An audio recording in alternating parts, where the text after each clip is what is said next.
السلام علیکم ویورز، آج ہم پھر سے دیکھیں گے جنگلات کی حفاظت اور استعمال، جماعت ہشتم، باب نمبر 5۔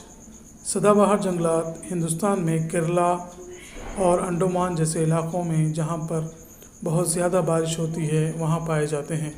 ہمالیہ کے جنگلات میں بھی مختلف قسم کے سدا بہار جنگلات پائے جاتے ہیں، ان کو پائن جنگلات بھی کہتے ہیں۔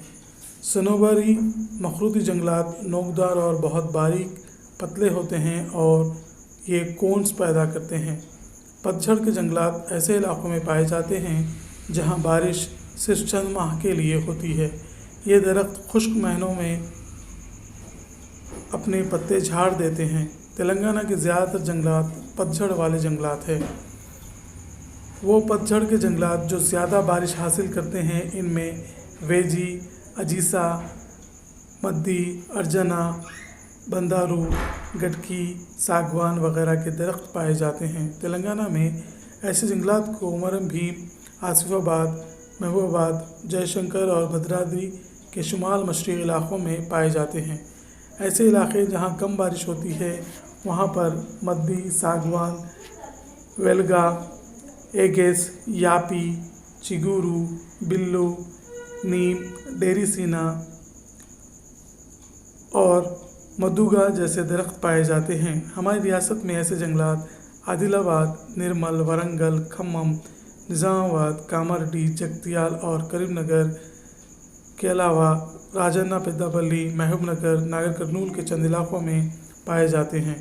خاردار جنگلات تھرونی فارسٹ کومرم بھیم، عادل آباد، منچریال، ناگر کرنول، جے شنکر، بھدرادری جیسے اضلاع میں پائے جاتے ہیں۔ ساحلی سمندر اور دلدلی جنگلات کو مانگرو کے جنگلات بھی کہا جاتا ہے۔ مشرقی گھاٹ انائی مڑی کے سدا بہار جنگلات ہیں۔ حکومت کی جانب سے 26,904 مربع کلومیٹر علاقے کو جنگلاتی علاقہ قرار دیا گیا ہے، جو کل زمین کا 24% یعنی ریاست کا 1/4 حصہ ہے۔ صرف 16.74% حصہ درختوں سے گھرا ہے۔ ہماری ریاست کے جنگلات کے رقبے کا تقریباً 7% حصہ میدانی ہے۔ شجرکاری پروگرام کا آغاز 2015 میں کیا گیا۔ 4 سال کے عرصے میں 230 کروڑ نوخیز پودے بونے کا منصوبہ بنایا گیا تھا۔ 1920 میں جنگلات سے قبائل کو بے دخل کیا گیا۔ قومی جنگلاتی پالیسی نیشنل فارسٹ پالیسی 1988 کا مقصد جنگلات کی حفاظت اور اس کے اطراف رہنے والوں کو فائدہ مند روزگار مہیا کروانا ہے۔ قبائل اور محکمہ جنگلات کے اشتراک سے جوائنٹ فارسٹ مینجمنٹ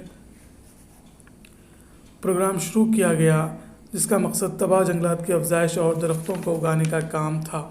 تلنگانہ میں اس پروگرام کا نام بدل کر CFM کمیونٹی فارسٹ مینجمنٹ رکھا گیا۔ اس کے ذریعے قبائلی لوگوں کو پوڈو کاشتکاری کو ترک کرنے پر مجبور کیا گیا اور سینچریز قائم کیے گئے۔ حقوق جنگلات کا قانون 2006 میں پارلیمنٹ میں منظور کیا گیا۔ تو یہ اہم بٹس تھے اس ٹاپک کے۔ انشاءاللہ پھر ملیں گے اگلے ویڈیو کے ساتھ، تب تک کے لیے اللہ حافظ۔ Subscribe, share, and like. If you like the video, please click on the like button, write a comment, and subscribe to my channel.